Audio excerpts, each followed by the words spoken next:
Welcome to the Kindness Project, the podcast designed to share stories of kindness and share how kindness can make positive change in our world, one small act at a time.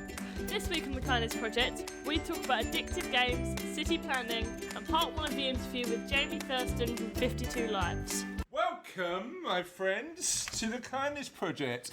I am joined by a girl who is a proper prefect who makes me very proud. It's Charlotte James Dames. Oh, got your name wrong. Charlotte Jane Dames Esquire. How are you, Charlotte Jane Dames Esquire? I appreciate the alliteration in the opening. That's the dog, just reckon joint. Oh, it's the hangers, reckon joint. And I'm joined by the man, after 20 levels of house paint, said, one more. It's Chris Dames. What story is that then? Do you remember when we were on a flight back from Japan and I gave you my phone to show you this game? Oh, house paint. You know what? That is probably the most pointless game I've ever played, but quite fun actually. Cause you kept going one more. Let me have one more go. You know what really gets me? Like the game that really gets me when I'm going one more time. Crossy Road. Crossy Road is the ultimate. It's like the cocaine of mobile phone games, or Fruit Ninja. That I love a good Fruit Ninja. I tell you what, that is like if you want an super addictive game, Fruit Ninja or Crossy Road is where we are with that. I think that that is it. And we are also joined by the silent assassin, the man of many words, not the man of oh so many words. The sarcasm. The man who, without we couldn't do the podcast. Mm-hmm. It's the man who likes a pizza or five.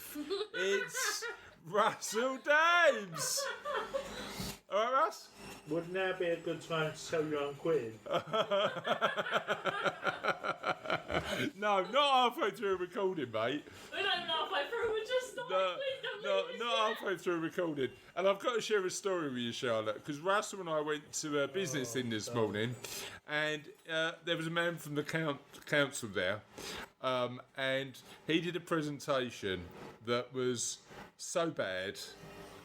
Russell said it was like a SimCity game, the world's worst SimCity game. Now, you don't know what SimCity is, do you?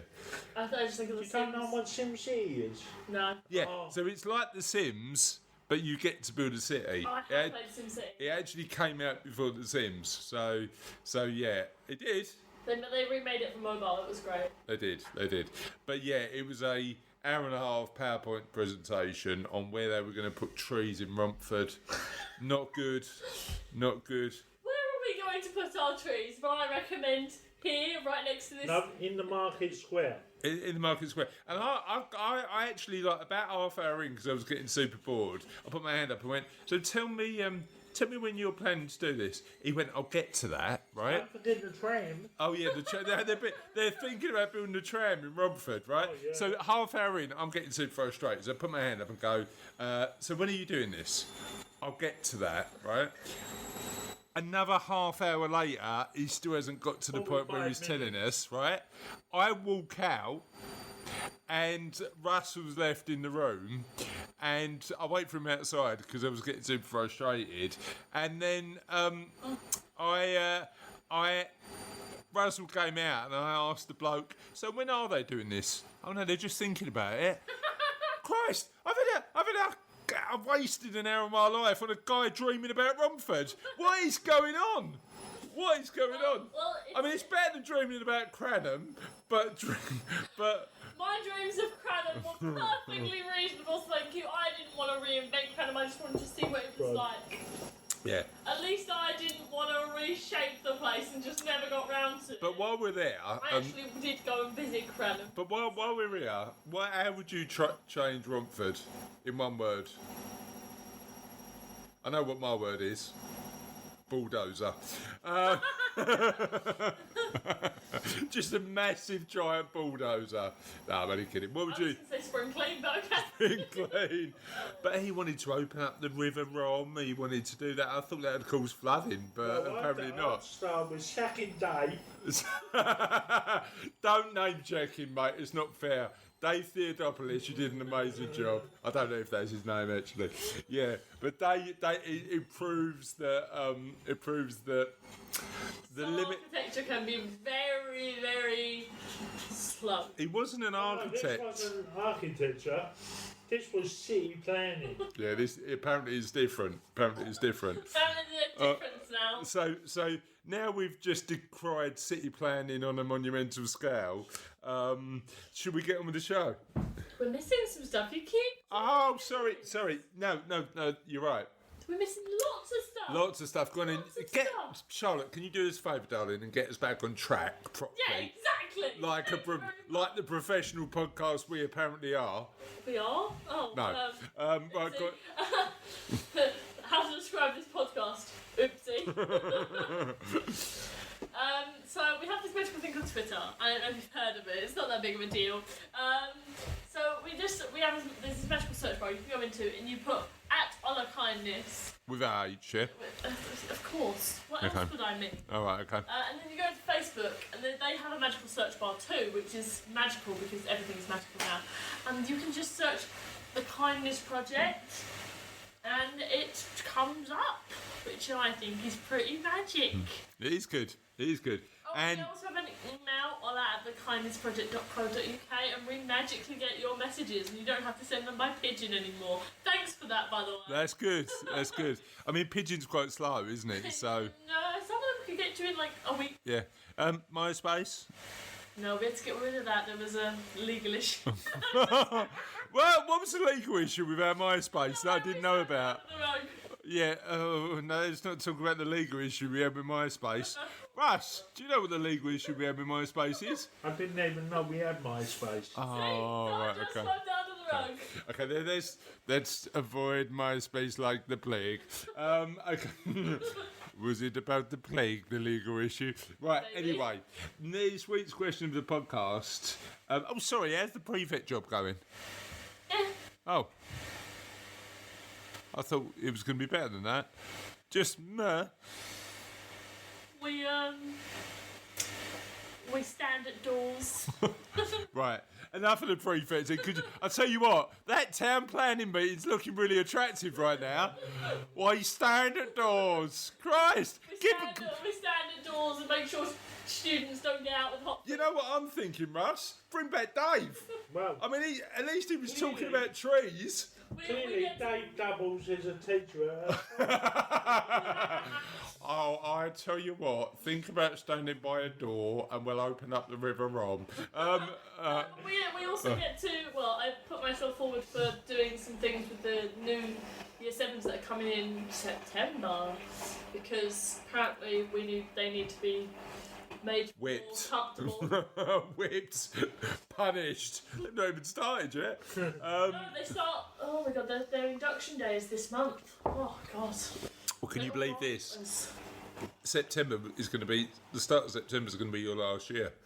I know. That is like amazing. I know. It's all good. Anyway, so We have a question, don't we? question of the podcast. What have your kids done recently which has made you very proud? That's our question of the podcast. So if you could Twitter, Facebook, LinkedIn us, do whatever you need to. I'm at Chris Dames, ChrisDaems. You've got a Twitter profile, haven't you? I think I do. Okay. The only person I follow is you and Satan, but okay. So, what? The only people you follow is me and Satan. Yeah. Has Satan got a good Twitter profile? It's so funny. What does Satan tweet about? Oh, just it's funny. Funny. So he's got. One of my favourite posts he put on there was, "Don't commit suicide. You have to outlive your enemies." Fair enough. Or one he posted today, and it was like relationship status: single, taken, dying alone. So all quite fun stuff. I tell you what, that presentation with Dave's looking even better now. Definitely stand with Yeah, Dave I tell next you what, time I come down. I think Dave is Satan in disguise as a tower planner. Right, then should we get on with the show? So, Excited, mate?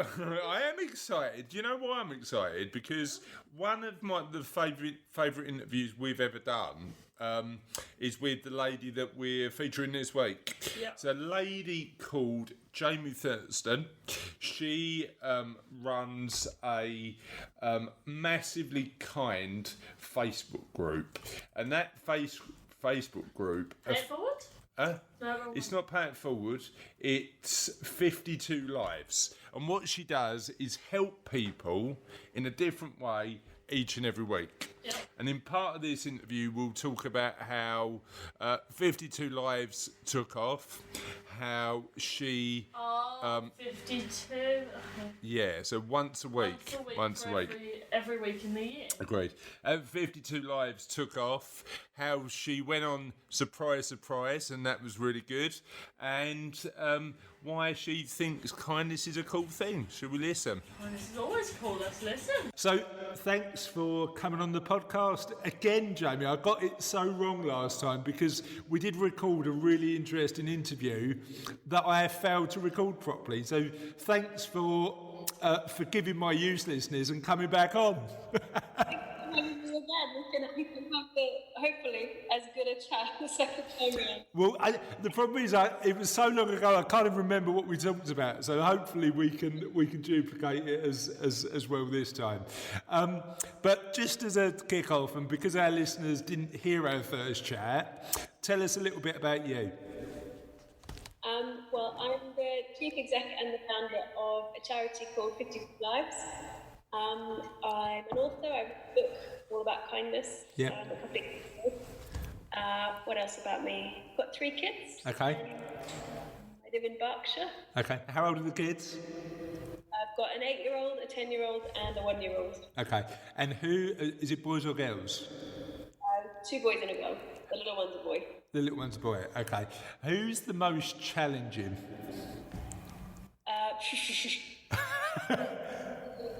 The eldest, my 10-year-old girl. Okay, fair enough. And what inspired you to start thinking and writing about kindness and launching a charity? The charity launched by accident, to be honest. Okay. I never really set out to become a registered charity. It started off as a little Facebook page for my friends and family. And actually, even before that, it started off with me just helping somebody who I knew needed help. Okay. I heard about a lady. I came across, actually, it was a wanted ad on a website. She was looking for rugs, basically. It was a second-hand furniture type website. Okay. And there was an ad that said, wanted rugs. And I read the ad, and it just sounded really desperate. It was a lady who said she needed rugs to cover her broken floor. There were nails coming through, and it was really, there was like her kids were getting splinters and things. And it just sounded really desperate. I don't even know why I read the ad, to be honest. I didn't want a rug. But I got in touch with her and just said, if somebody does donate one, I could maybe pick it up for you. Okay. She didn't have any transport. And we just got chatting by email, and I found out that she had fled a really horrible domestic situation. Her and her kids had been homeless for a while. They'd been living in somebody's garden shed for a little while. Okay. Then they'd been given this flat, but they just didn't have anything, and she had nobody. And it just made me think, if people knew about her, between all of the people I know, friends and family, work colleagues, we would all have things that would help her. Just bits and pieces, because she really didn't have anything. Okay. So I collected everything from friends and family, delivered it all today, and she was in tears. She was so overwhelmed, and I realised really quickly that it wasn't. I mean, the stuff I was giving her wasn't that amazing. It was, people's old plates and bedding and stuff. It was just the fact that people cared about her. Yeah. That's what really made the difference. And I said, I loved that feeling. And since that time, actually, I've learned a bit more about the science behind it. I got a high from helping her, I guess. Yeah. And I decided that I wanted to do it every week. Love it, absolutely love it. And we will have a bit of a fanboy conversation about David Hamilton's book at some point, clearly, because I know you love it, and you reading your book put me onto his book. So I'm a bit of a fanboy as well now, to be honest, and we'll talk about that a little bit later, shall we? Yeah, we'll do that. But in terms of turning that from a spark of an idea to something a bit bigger, how did that evolve? Well, I went home that day and I decided that I was going to set up a Facebook group for my friends and family. I kind of put a little summary in it and sent it, invited all my friends to like it, and I think some of them thought it was a bit weird. Yeah. And I just asked people to let me know of anyone they know that needs help. And so over the first few weeks and months, we were doing little things for people that were going through difficult times. Yeah. Sending, we helped a little girl who was having chemotherapy. We sent her to the theatre and things like that. We were doing quite small things. Yeah. And after a few months, I noticed that people who I didn't know were liking the pages and follow the stories.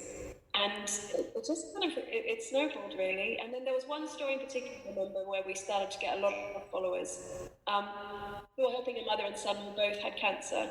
She was a single mum. Her car had broken down, so she was struggling to get her son to hospital for his appointments. Okay. I said that we needed a mechanic to fix her car.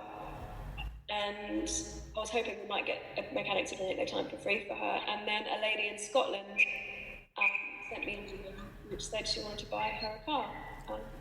And I wasn't sure if it was fake or not. Yeah. We bought her a car.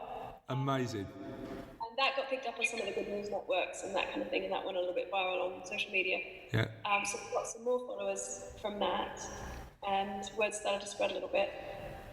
But it was in 2015, I was invited to IT Studios under, I can't remember, something they made up about doing research about a show about charity, and I went along. And it was actually Holly Willoughby on Surprise Surprise. Okay. I was in the studio as a surprise. They surprised me, and they had people that we'd helped in the audience. Amazing. That aired that summer, and oh my goodness, overnight. I mean, I sat down to watch when it was coming on, and we had about 4,000 supporters then. Okay. I thought, we might get to like 10. Wouldn't that be amazing?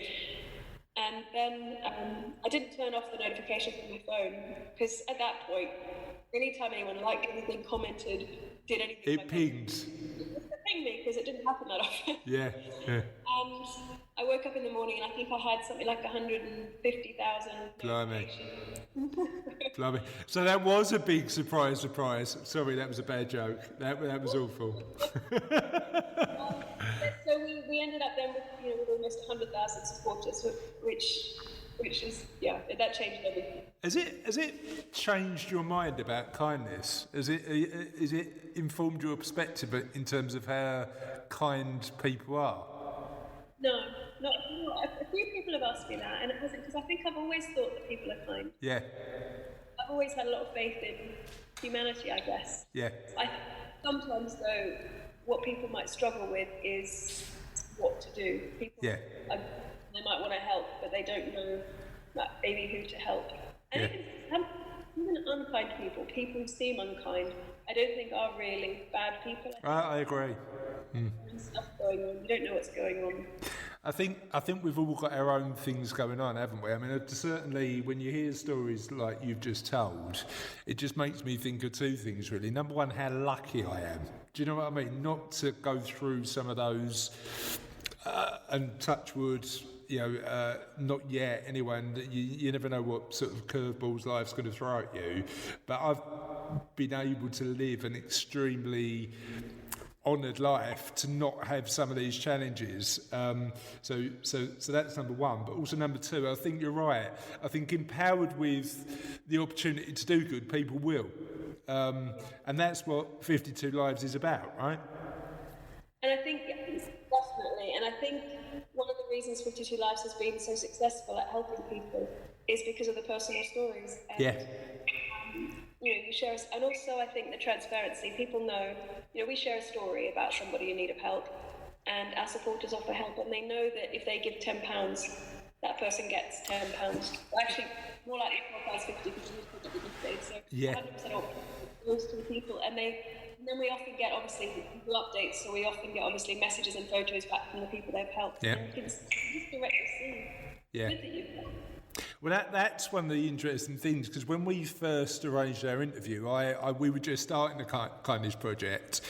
But one of the themes that's come back time and time again from conversations I've had with people is they want to see an impact, and they want to see their money being directly used. If they are donating money or object, they want to see it being used by the people who need it the most. And actually, I think that's what 52 Lives does really well. So that's really good. So, can you you've told us a little bit about 52 Lives.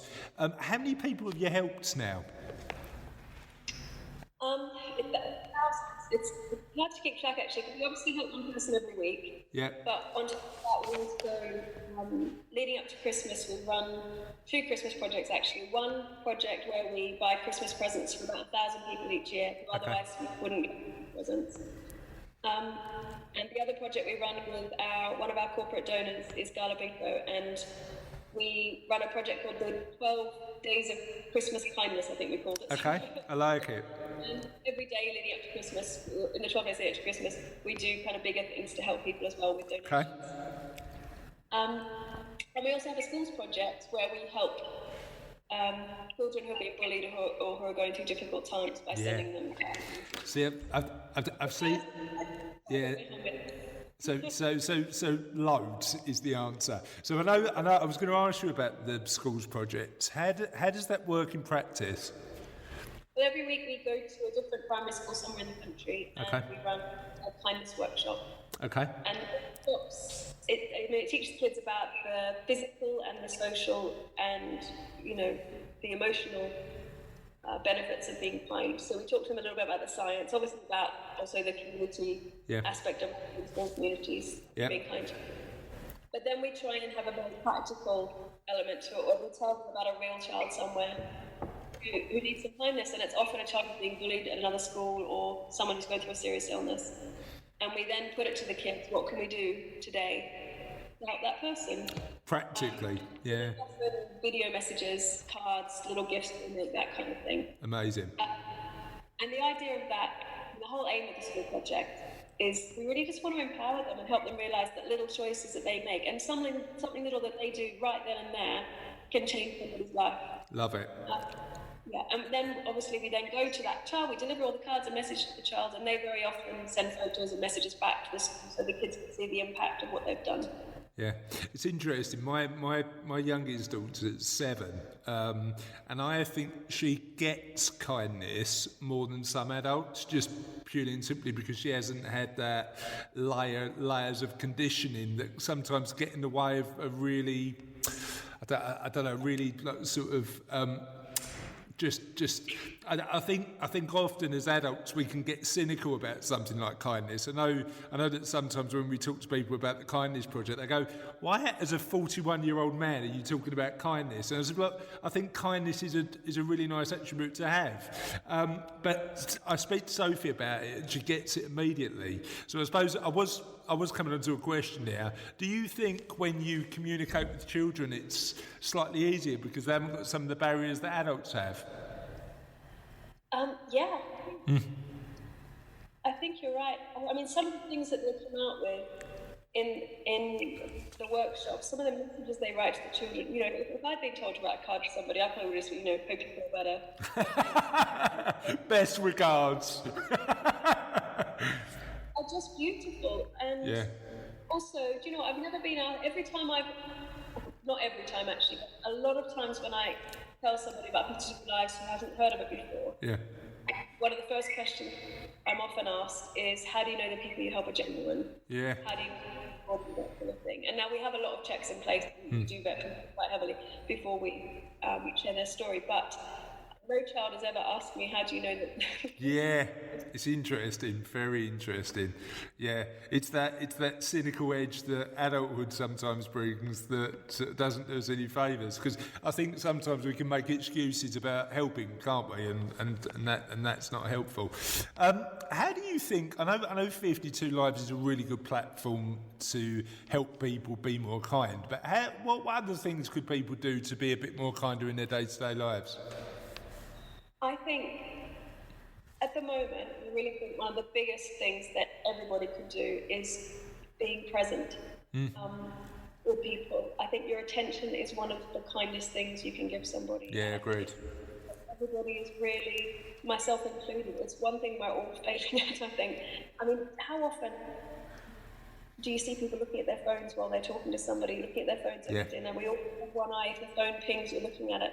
Or even, while I'm in the room with my husband sometimes, even if we're sitting there watching telly and doing anything, one of us could be on our phones, which is just awful. Even speaking sometimes I'm on my phone, and I think that it just sends a clear message to the person you're with that they're not worth your full attention. Yeah.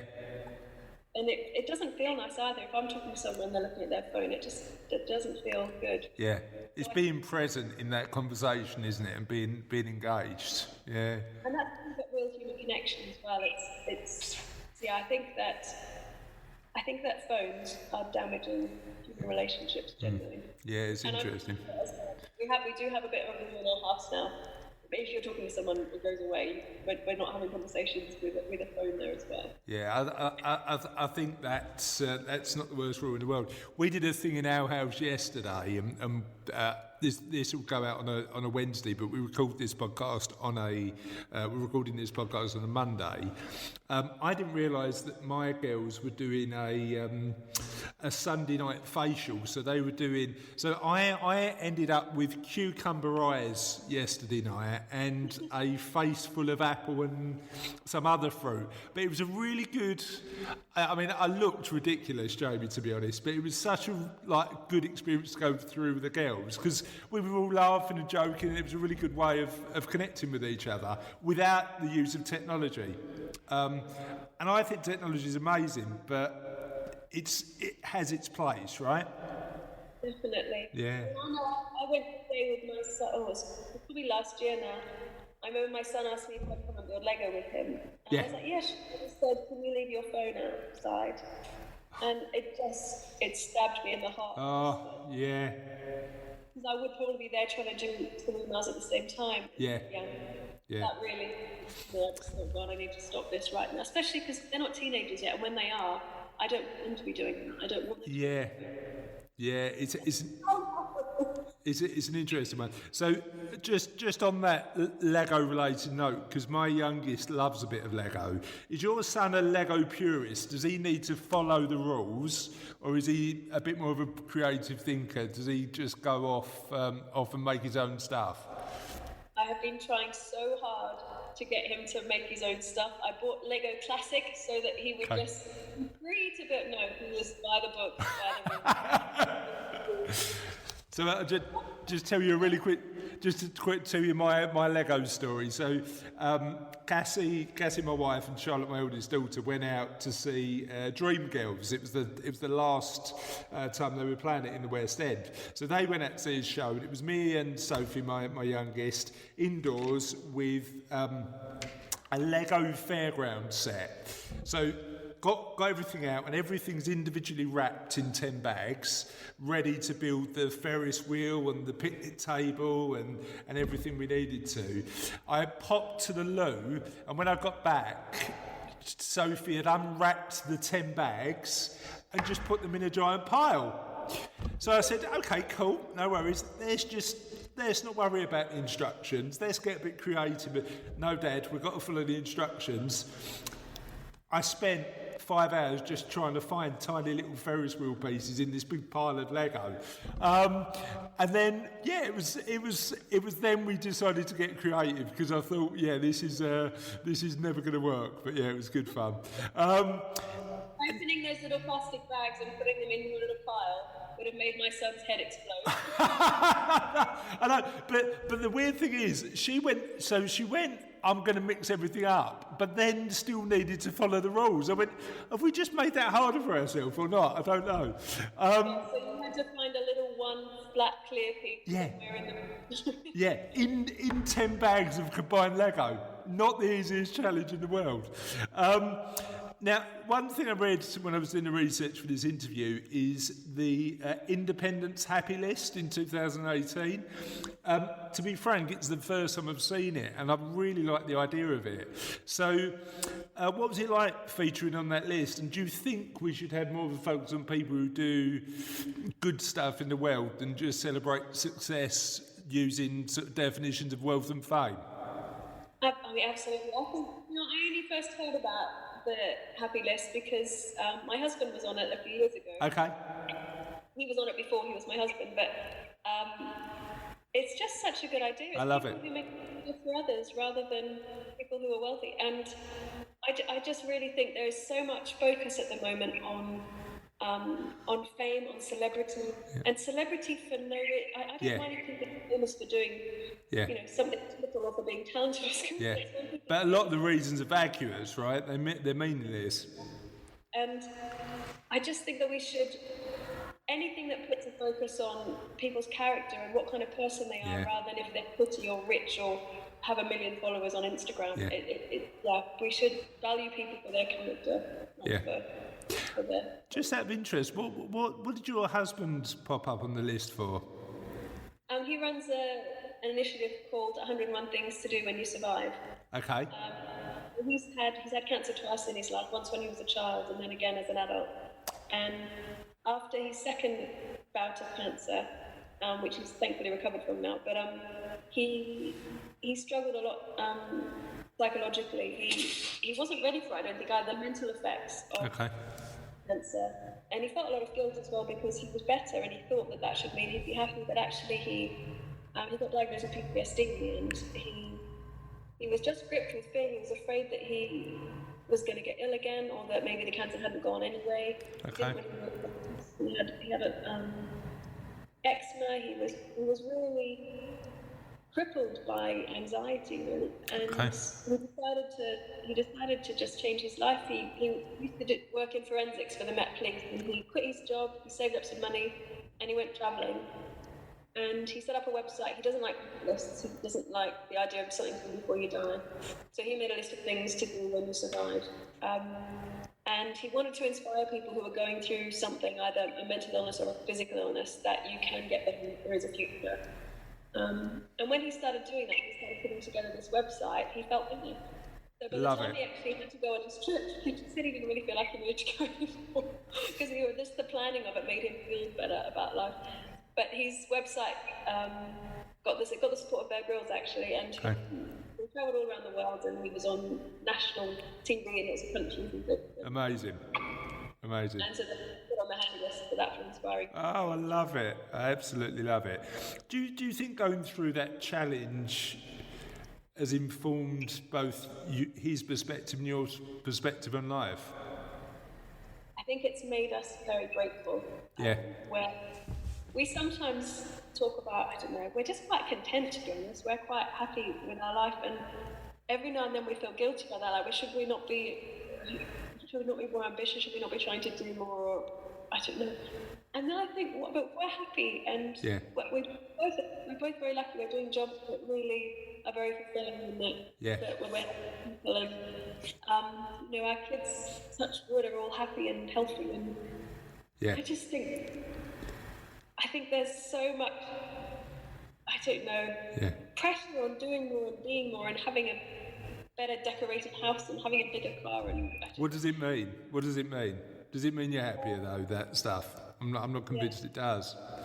So it's definitely made us very grateful, and every day we talk about, and even if we obviously have moans about things sometimes, but then we quite quickly go, we're so lucky. Exactly. Yeah. But my favourite phrase at the minute is everything I suffer is a first world problem, right? You know, it's just one of those things where you go, you know, certainly it could be better, but it certainly could be worse, and you've just got to be sort of lucky. You've got to be grateful for what you've got, including spending 4 hours looking for a little Lego piece. Not that I'm frustrated, Jamie. I don't want to give that impression. Well, yeah, look, it's a nice problem to have when you can spend some really meaningful time with your daughter, even if it is looking for Lego. Now you've had. I didn't want to one-up you on your Lego story, Chris, but Tell me. I decided my daughter used to be really into Lego. Okay. Every Lego friends set there was pretty much over the years, and when we moved house, they all got dumped into boxes. And I decided that it's such a waste of money, I'm going to sell them if she's not going to. Okay. So I took a photo of one of the boxes because I still had the boxes, and I sold a big, I think it was a Grand Hotel, some big set. And somebody bought it for quite a lot of money, and I was like, awesome. And then I had to make sure every piece was there. I had to go through about 20 to build this Grand Hotel. It took me about 2 days to find the pieces.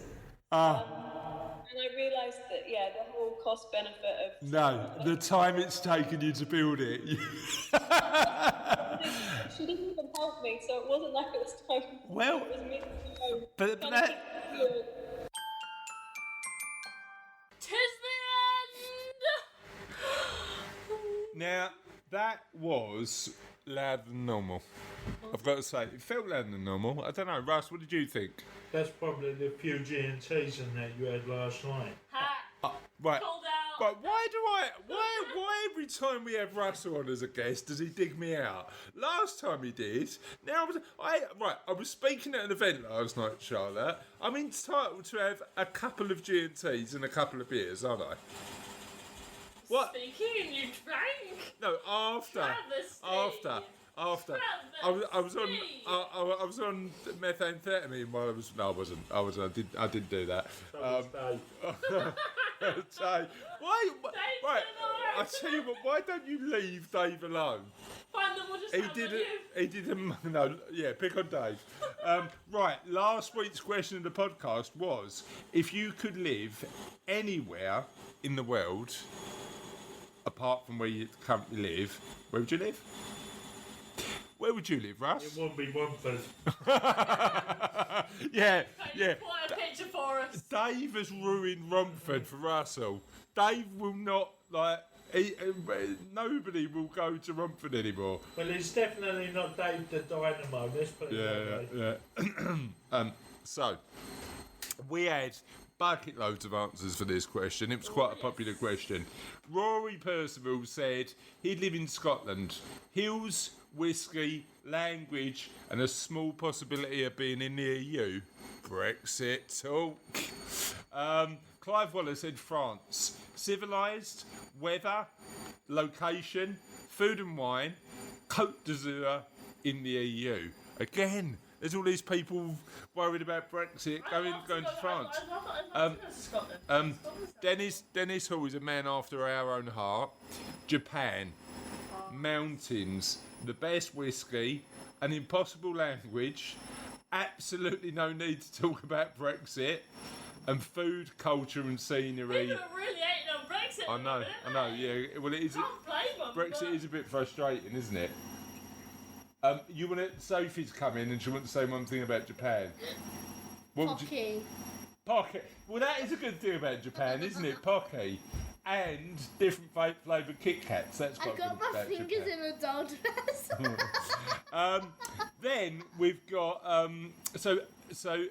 but Dennis's wife is Japanese, so I know that. Noel Watson had a bit of a sort of mixed bag on this. He said for 6 months, Germany, seasoned to the Nuremberg. I think that's a motor racing ring. I think that is made up. That is not made up. There is Nuremberg is a motor race. Yeah. An attempt at 200 miles per hour on a midsummer evening on the Autobahn, and a leaving party of the Oktoberfest. Permanent residents would be California, weather, wine, outdoor adventures all year round. Darren Cook said he'd go to the north coast of Spain. Alam Ahmed said Germany, people are really cheap. Spain, house prices are really cheap. Hold on, not Germany, people are really cheap. I got that wrong. Germany, people are really nice. Nice. And cheap. Spain, house prices are cheap. Romania, why not? What? I suppose the answer is why.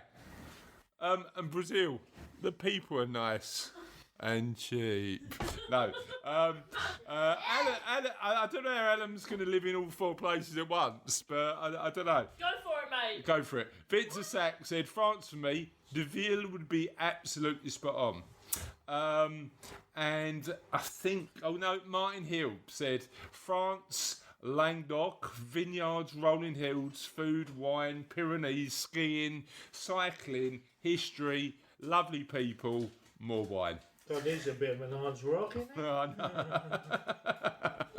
Martin, answer hog hill. But no, people have really gone to town with this one. And Martin McNamara said Northwest Spain re-established the British colony last established in 600 AD. That's a bit weird. It's like a Genghis Khan character. So I will take over Spain like we did in the Middle Ages. It's such a memorable history. I know it is. Rohan Sivajoti said New Zealand, relaxed, lovely people, good weather, nice pace of life, but it is a bit far away. Marco Alleran said he's stuck between either the Netherlands or the Philippines.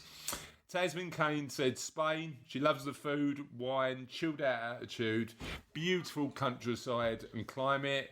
Gillian Bird said Spain, the weather, food, views, beaches, sea, people, culture and booze. For Spain. Spain's popular, France is popular as well. Brian Hill said he couldn't possibly comment. That's because we know Brian lives in Italy, doesn't he? So he's obviously not too keen on it. Sarah said Italy. She thinks it's beautiful. I always get this bloke's name. Mr. Floyd said Spain is a good shout for the food and countryside. Ireland for the countryside. Weather's not too a problem if it's green. Serena's not Pitt's country, but she'd like to visit a country that pays every person money and you don't have to work if you want to. If you want to, it's only a 4-day working week. Kathleen Keats said Bahamas. Dave Forsyth said Canada. David Crozier said he wouldn't live in any other country. He likes to visit, but he likes to come back. Jane Hodges said Thailand. Robbie White said Greece. Friend of the show, Robbie White. Cookie said Holland. Alison Hagan said she's already lived in Australia and Italy, but she'd like to visit the Scandinavian countries. Caroline Thompson said South Africa or Australia. Lucy Patrick said nowhere but England. And Rich Ellis said Italy. The final one is reserved for Mr. Paul Schaefer, who said England, but in the 1970s. Why would you want to go back to the 1970s? Like, I certainly wouldn't. Pre-podcast, pre-internet, why would you go back to the 1970s, Russ? No. Would you go back to the 1980s? No, I wouldn't. I might be tempted to go back to the 80s, but I definitely wouldn't go back to the 70s. Some of the technology in the 80s that we'd never seen before, and it was just amazing. Now you look at stuff and you think, well, why aren't they doing better than that? Yeah, but knowing what you know about, like, if you went back in time, you'd have a 2019 perspective of the 1980s, and then you'd be in a position where you'd go, this is rubbish. Yeah. Do you know you would, wouldn't you? Like, it was good. It was like. Imagine what you could do if you went back in time after knowing what you know now. What could you do? Create Facebook, Twitter. You could create Google. Should we go back to the 1980s? Run a monopoly, a family monopoly of all the What websites you're on the talking about internet. is the bootstrap paradox. Like, that is What's the bootstrap paradox? Okay, the best example is, I'm going to use Mozart music. So, say you go back in time, well, because you want to make Mozart, and you go back in time and Mozart's not there, but then you introduce Mozart music. So where did that music come from in the first place? Are you sure you've Me. not just watched Back to the Future? No, I didn't get it. Me. The future. You do look a bit like Biff Tanner. You do know that. You do look like you do look like. I definitely. But where did you get the idea from? If you were the one that created it originally. So it's similar to the if a tree falls in the forest, Does it ever make does sounds? anybody hear it? Schrodinger's cat. I don't know where we've gone with this. To be honest, That is completely different. I genuinely don't. But don't. As the listeners might know that you've been watching Big Bang Theory. I haven't. I haven't. I've been watching Big Bang Theory. Or I've always. I just like the Bootstrap Paradox. All right. Anyway, we could go down a bit of a rabbit hole with this, couldn't we? So let's not. Let's pause it for now and say. In a radioactive box, is that live or dead? Let's say to our listeners, have a lovely week. Enjoy whatever you're doing. We love you all. Goodbye. Goodbye.